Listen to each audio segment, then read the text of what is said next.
Ce qui semble intéressant à remarquer, c'est qu'à la fois, il y a une grande variété d'acteurs qui existent déjà, une grande diversité aussi sur les territoires. Mais ce qu'on peut constater aussi, c'est que ça manque de connexion entre les différents acteurs. Il y a plein de lieux d'apprentissage et d'échange sur l'éducation à l'environnement, mais entre l'éducation à la science notamment et l'éducation à la nature, déjà entre l'éducation à la nature et les gestionnaires d'espaces naturels qui font de l'éducation à la nature sur leur site, il y a parfois déjà peu d'échanges, et c'est vrai que c'est un regret qu'on a. Les CPIE travaillent globalement sur la protection de l'environnement et de la nature. Nous, essentiellement sur les sites qu'on gère, on travaille parfois avec eux, mais finalement les liens sont pas très forts. Avec le monde scolaire, alors c'est aussi lié au fait que c'est compliqué parfois d'amener les gens dans les milieux naturels, là où nous on fait notre éducation à l'environnement dans les conservatoires d'espaces naturels. Et puis après, pour ce qui est de l'éducation à la science, c'est encore plus lointain. Donc à la fois on est très proche et il y a beaucoup de structures et tant mieux, mais en même temps, on n'a pas forcément de cohésion, d'échange ou de travail ensemble suffisant en tout cas.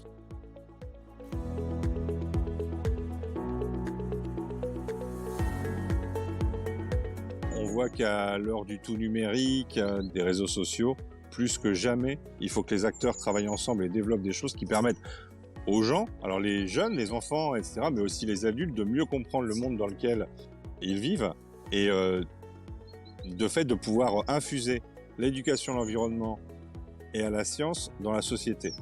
Ce qu'on constate, c'est que par exemple, dans les personnels qui travaillent sur l'éducation à l'environnement, on a très peu de gens issus de la diversité. Pourquoi ? Parce que finalement, la science, la nature, tout ça, ça ne va pas dans un certain nombre d'endroits du territoire. Les structures existent, mais elles sont pas forcément connectées. Donc nous, on a un regret, c'est que si les gens veulent s'approprier la science intelligemment et ne pas être sur des fake news, de revenir sur la Terre est plate et avoir peur des vaccins, eh ben, il faut que les gens soient éduqués. Or, retrouver une connexion que je trouve, il n'existe plus assez avec notre type d'acteurs que sont les gestionnaires d'espaces naturels pour prendre vraiment notre parti, c'est important. En gros, il faudrait quand même réapprendre aux gens à savoir ce qu'est un chêne, comment on pousse une plante et compagnie, parce que derrière, on pourra mieux développer les concepts qui sont à même d'éduquer les gens et que les gens puissent contrer finalement les fake news, les problèmes et finalement l'ignorance ou l'obscurantisme qui a tendance à revenir chez nous.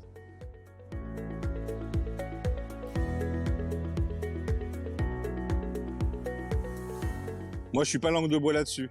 Pour que ça marche, pour qu'on arrive à faire des choses, il n'y a pas photo, il faut de l'argent. Il faut de l'argent pour pouvoir mettre en place des actions concrètes dans tous les niveaux des sphères de la société. De l'argent pour avoir des emplois côté éducation à l'environnement, éducation à la science.